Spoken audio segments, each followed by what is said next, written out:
ابھی جب ان کے اگر ان کے قدرتیت یا ان کے آزادی کے جو جستجو ہے اس کو دیکھے تو they have always been struggling to achieve independence for their own Kashmiris. Unfortunately, this addiction, which is becoming very popular in Kashmiris and among Kashmiris, it's not naturally happening. جس طریقے سے وہ اس لت کا شکار ہوئے ہیں ان کو شکار کرایا گیا ہے تاکہ وہ الجھے رہے اپنی ذاتی خواہشات کو لے کے اور وہ کشمیر کی جو آزادی کی جستجو ہے اس کو وہ چھوڑ دیں. تو اس کے لیے میں سمجھتی ہوں کہ ہمیں ابھی بہت احتیاط سے کام کرنا پڑے گا as Pakistanis who support Kashmiri brothers and sisters and Kashmiri themselves who are standing for such an important task that they are going to perform for the rest of their generations to come forward.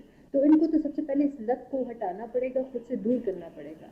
لیکن unfortunately یہ اس کو دور کرنا بھی بہت مشکل ابھی اس لمحے میں ہمیں نظر آ رہا ہے کیونکہ ڈاکٹر صاحبہ انڈیا ایکسیس نہیں دے رہا کسی بین الاقوامی sorry to cut you India access نہیں دے رہا کسی بین الاقوامی ادارے کو کہ وہ وہاں پر جا کر اپنا میڈیکل ٹریٹمنٹ کیمپس قائم کریں, سائیکیٹرسٹ وہاں پہ لے کر جائیں اور کام کریں.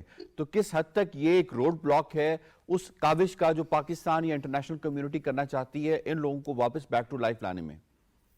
دیکھیں, they will only allow all those health practitioners or all those organizations who fight for all these drug addiction and all of that, وہ تبھی وہ کریں گے جب وہ چاہیں گے کہ ان کو اس لت سے نجات دی جائے.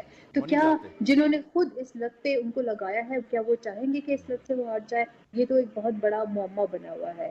And secondly, all those Western powers, they are highly supportive of Modi government and highly supportive of their policies and all. So they will never ever come forward to go against the will of India or Indian government or Modi regime. تو یہ یہاں پہ conflict اسی لیے ہو رہا ہے. Nobody care about what is happening in Kashmir and with the people of Kashmir.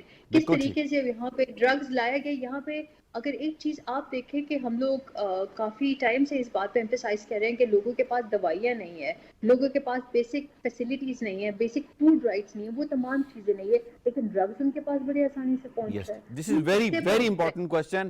میں یہی سوال جو ہے وہ رفیق ڈار صاحب کے پاس آؤں گا. رفیق ڈار صاحب, is it a part of plan? پہلے ہم سب کو اس بات کا اعتراف ہونا چاہیے کہ ہم جب ریاست جموں کشمیر کی بات کرتے ہیں تو ایز اے کشمیری ہم حیران ہو جاتے ہیں, ہمیں شاک ہو جاتا ہے جب ہم BBC کی رپورٹ یا آپ کا یہ ڈیٹا جب ہمارے سامنے آتا ہے, کیونکہ وادی کشمیر ہو یا جموں ہو یا لداخ کا, تو یہاں اس قسم کا کوئی رجحان نہیں تھا نوجوانوں کا, لوگوں کا بالکل نہیں تھا. میں اپنی بات کر لوں گا آپ کو کہ ایون جس وقت یہ تحریک شروع ہوئی موجودہ جو فیز 1988-89 میں, تو اس وقت ایک اس قسم کا ایک فضا تھا کہ اگر کسی جگہ پہ کوئی اکا دکا کسی جگہ پہ کوئی اس میں انوالو تھا تو سوشلی اس کو بائیکاٹ کیا جاتا تھا. اتنی سوشل سینکٹیٹی اس چیز کو وہاں پہ میسر نہیں. لیکن جو گزشتہ ایک دہائی سے اب ہم دیکھ رہے ہیں تو اس میں جو ایکسپرٹس ہیں, جو میڈیکل پریکٹیشنرز ہیں, جو پیشنٹس کو دیکھتے ہیں کہ اس قسم کے پیشنٹس کو جب وہ انالیسس کرتے ہیں, جب وہ ڈیٹا جمع ہو جاتا ہے تو ایک حیران کن چیز سامنے آتی ہے. نمبر 1 کہ ایک پڑھا لکھا نوجوان اس میں انوالو ہے, نمبر 2 ینگسٹر اس میں انوالو ہے, اور اس میں صاف نظر آتا ہے کہ یہ کسی خاص کانسپریسی کا ایک حصہ ہے, اور اس کے بے شمار وجوہات ہوتے ہیں. پھر یہ ایک نوجوان اس لت میں کیسے پڑ جاتا ہے, جب ہم اس کو ڈسکس کرتے ہیں تو سمپلی اسپیکنگ ایک فرسٹریشن وجوہات ہوتی ہے جو انسان کو, ایک نوجوان کو اس طرف لے جاتی ہے. اور جب ہم ویزاوی کشمیر بات کرتے ہیں, اسٹوڈنٹس ابھی شارٹس میں بھی ہم نے دیکھا کہ وہ لڑکا کہہ رہا ہے کہ شروع میں تو مجھے انہوں نے فری دیا, جب میں عادی ہو چکا پھر انہوں نے کہا نہیں اب تو آپ کو اپنی گھر کی چیزیں بیچنی پڑیں گی. میں وہی کہہ رہا ہوں, میں نے اپنا آئی فون بیچا. میں وہی بات کر رہا ہوں کہ جس وقت پھر ہم اس فرسٹریشن کی بات کرتے ہیں ویزاوی کشمیر, تو وہاں پہ پھر بے شمار چیزیں سامنے آتی ہیں.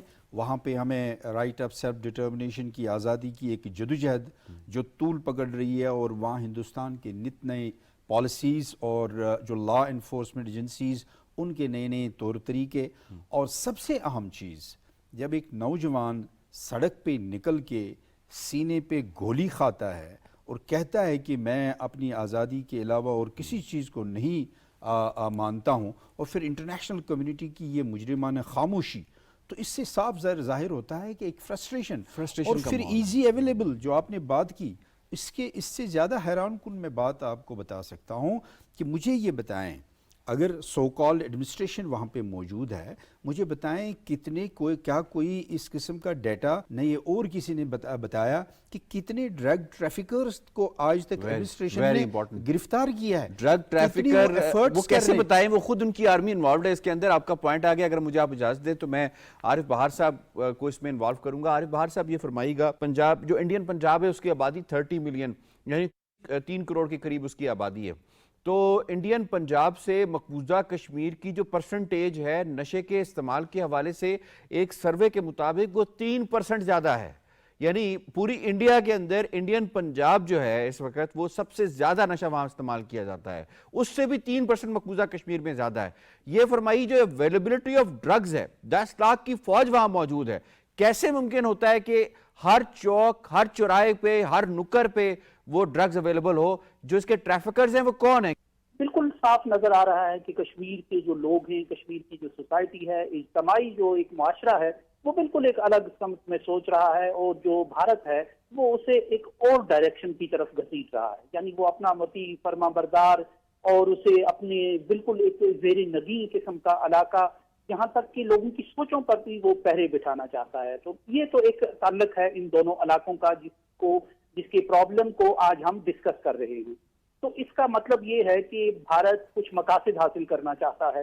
وہ کشمیر کی سوسائٹی کا جذبہ مزاحمت ختم کرنے کے مختلف انداز اپنائے ہوئے ہے. وہ کشمیر کے لوگوں, اس کے نوجوانوں, اس کی نسلوں کے ذہنوں سے ایک خواب چھیننا چاہتا ہے, ان کی نظروں سے ایک خواب چھیننا چاہتا ہے.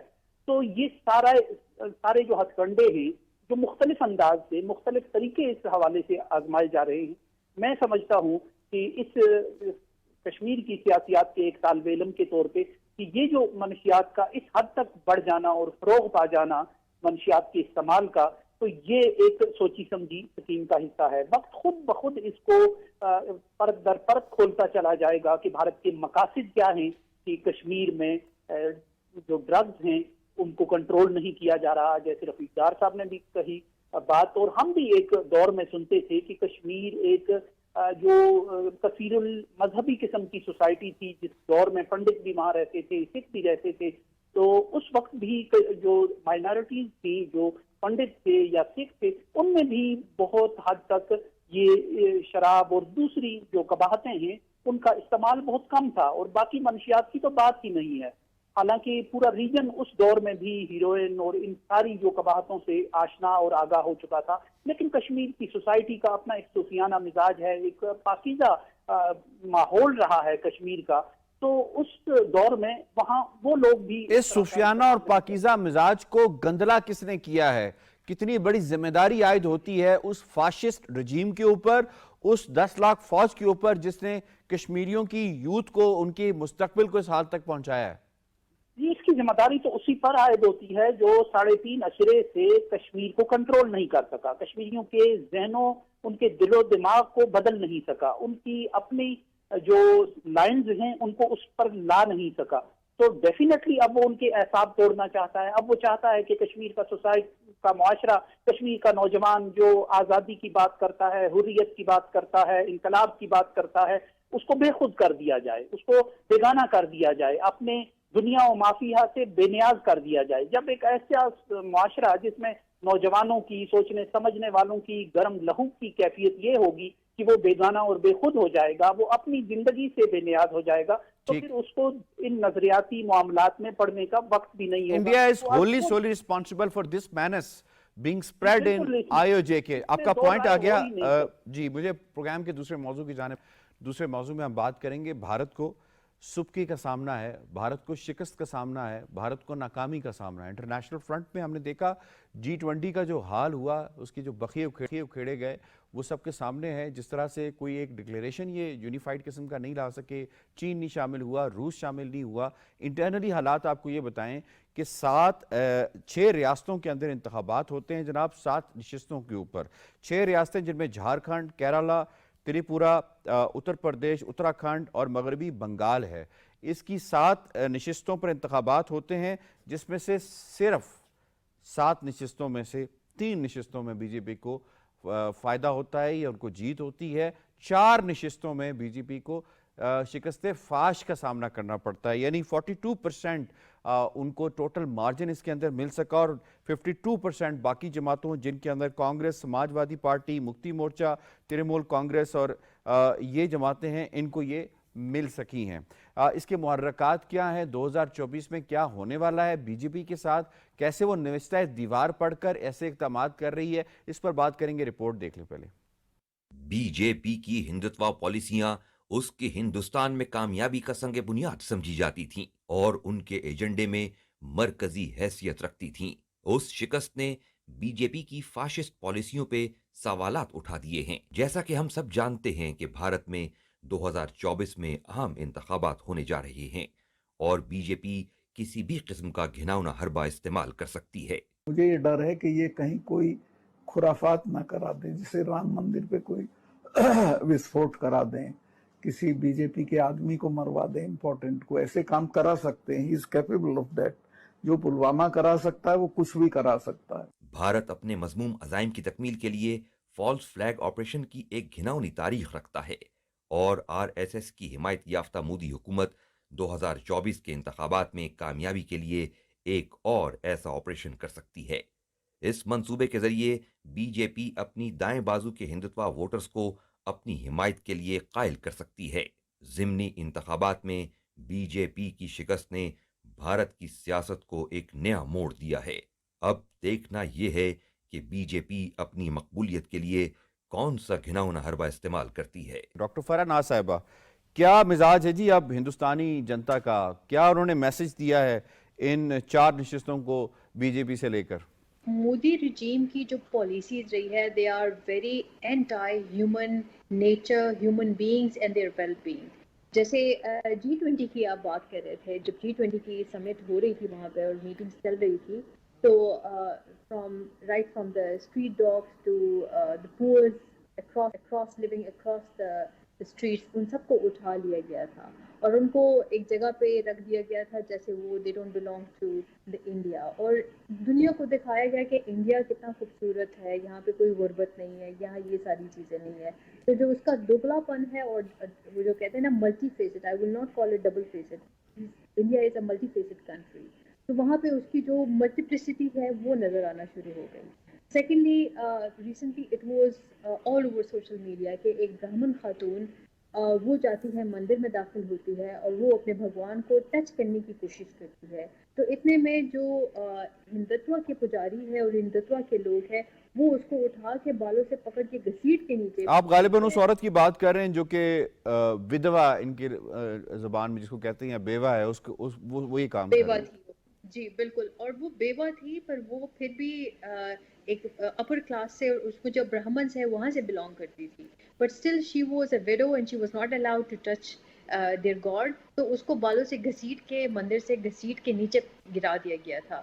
تو یہ چیزیں جو ہوتی ہیں نا یہ لوگوں کے دلوں میں رہ جاتی ہے، آپ جتنے بھی پاپولر ہو جائے لیکن آپ کی جو طور طریقے ہوتے ہیں وہ انسانیت کے خلاف چلتی ہے، تو end of the day you have to go towards all human beings to get the votes. Popular تو ہٹلر بھی بہت تھا، پھر اس کا انجام دیکھیں کیا ہوا، انجام کیا بنا۔ اسی لیے جیسے ہی مودی کو جہاں جن علاقوں میں شکست ہوا، اینڈ اٹ بگین فرام مے، جب کرناٹکا میں ان کو شکست ہوئی، وہ اسی لیے ہوئی تھی نا کہ وہ جو جس طریقے سے لوگوں کے پاس گئے، جس طریقے سے انہوں نے اپروچ کیا، people completely deny them and said and disregarded their policies اور not we don't want you. تو اس طریقے کی حکومتیں نہیں چلتی ہے۔ Secondly human rights violation is at the most, جو کہتے ہیں نا پیک فارم پہ ہے وہاں پہ، اور وہاں پہ انسان کو انسان سمجھا ہی نہیں جاتا ہے۔ تو آپ اگر کسی کے اگر بیوہ ہو تو آپ کے پاس پرابلم ہے، اگر آپ ایک لوور کلاس سے بلانگ کرتے ہو، لوور ان کی جو کلاس سرٹیفکیشن ہے اس کی میں بات کریں، ناٹ فائنینشلی، تو اگر آپ اس سے بلانگ کرے تو پرابلم ہے، اگر فائنینشلی ویک ہو تو پرابلم ہے. ہاں، پھر اس کے ساتھ جو کشمیریوں کے ساتھ ہو رہا ہے وہ ایک الگ مسئلہ ہے. ٹھیک دنیا ہے. تو جانتی ہے، جتنا بھی وہ اس کو کور کر جائے، every one knows what is happening in India, every ٹھیک، one knows what point is آ گیا ہیپننگ. ڈاکٹر صاحب، آپ کا پوائنٹ آ گیا. میں اس میں شامل کروں گا ڈاکٹر صاحب آپ کو. یہ فرمائیے گا کہ ابھی 2 دن پہلے ایک کرنل انیس آرآر کا، ایک میجر انیس آرآر کا اور ایک ڈی ایس پی جو ہے وہ کوکرناگ کے علاقے میں انہیں مارا گیا ہے. اس سے پہلے جو سابق لیفٹنٹ گورنر یا گورنر جو تھا as a matter of fact Satya Pal, اس نے کہا تھا کہ کچھ بڑا کریں گے. ان کے پاس دینے کے لیے عوام کو 2024 میں کیا ہے جو اس طرح کے واقعات کر کے یہ اس کو آلٹرنیٹ کرنے کی کوشش کر رہے ہیں؟ یہ بیسیکلی ایسے اسکیم آف تھنگ بنانے کی کوشش مقبوضہ وادی کے اندر ہو رہی ہے؟ جی بالکل. You can expect any damn thing from the current government of India.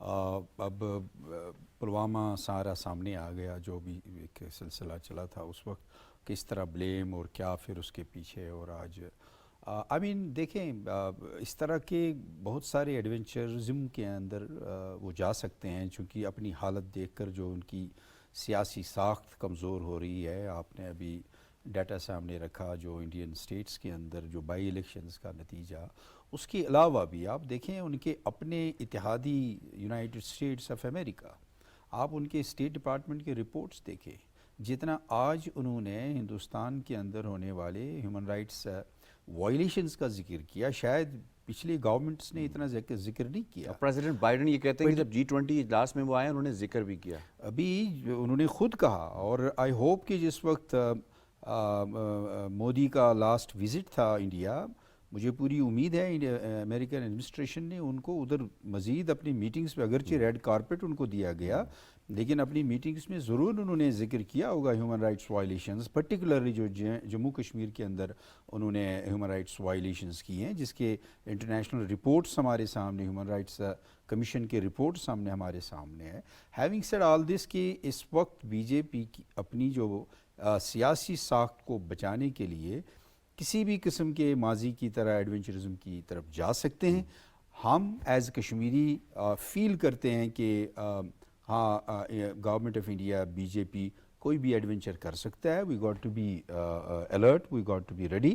لیکن اب کشمیری انٹرنیشنل کمیونٹی کے پاس اپنا یہ کیس لے رہی ہیں کہ اب پلوامہ کے نتیجے میں کیا کچھ ہوا، اب مزید کس پلوامے کی آپ انتظار کر رہے ہیں اور کشمیریوں کو کس بات کی سزا دے رہے ہیں. اب آپ آگے آئیں، اپنی مجرمانہ خاموشی توڑ دیں، کشمیریوں کے حق کی آزادی کے سلسلے میں ہندوستان سے بات کریں. ٹھیک ہے. سید عارف بہار صاحب یہ فرمائیے گا 2024 کا جو نوشتہ دیوار ہے، کیا ہندوستان نے پڑھ لیا ہے کہ اس کے ساتھ ہندو جنتا، وہاں پہ ہندوستانی جنتا کیا کرنے والی ہے، جس کی وجہ سے یہ سب کچھ ہو رہا ہے اور جس کی وجہ سے یہ سارے نئے ڈراماز جو ہے مسلمانوں کے ساتھ انڈیا میں اور بالخصوص کشمیریوں کے ساتھ ہو رہا ہے؟ جی بالکل. ویسے تو 19-20 کا فرق ہی بھارت کے جو حکمران ہیں یا سیاسی جماعتیں ہیں ان کی پالیسیز میں ہوتا ہے. جس سطح پہ نریندر مودی اب لے گیا ہے بھارت کو، جس مقام پہ، تو وہاں سے بہت کم ہی نظر آ رہا ہے کہ ریورس گیئر ان پالیسیز کو لگے گا اور بھارت واپس اپنی کچھ جو جیسی تیسی کچھ روایات ہوتی تھی ان کی طرف آئے گا. لیکن اس کے باوجود ابھی نریندر مودی یہ سمجھتے ہیں کہ شاید کوئی کمی رہ گئی ہے، کسر رہ گئی ہے. چندریان کا ڈرامہ بھی ہو گیا اور G20 کا بھی ہو گیا. یہ صرف مودی کی ایک امیج بنانے کی ایک لگ رہی ہے، ایک کمپین لگ رہی ہے تاکہ اسے نجات دہندہ کے طور پہ متعارف کرایا جائے. جو باقی حلقے رہ گئے ہیں بھارت میں، سخت گیر اور ہندو قوم پرست اور جو ایک نفرت کی سیاست پر یقین رکھنے والے، تو لامحالہ اب اس راستے میں ایک ہی پڑاؤ رہ گیا ہے، وہ یہ ہے کہ آزاد کشمیر پر کوئی جارحیت کا اور کوئی اس طرح کا کوئی، جیسے کہ ان کے اپنے لوگوں نے یہ بات کہی.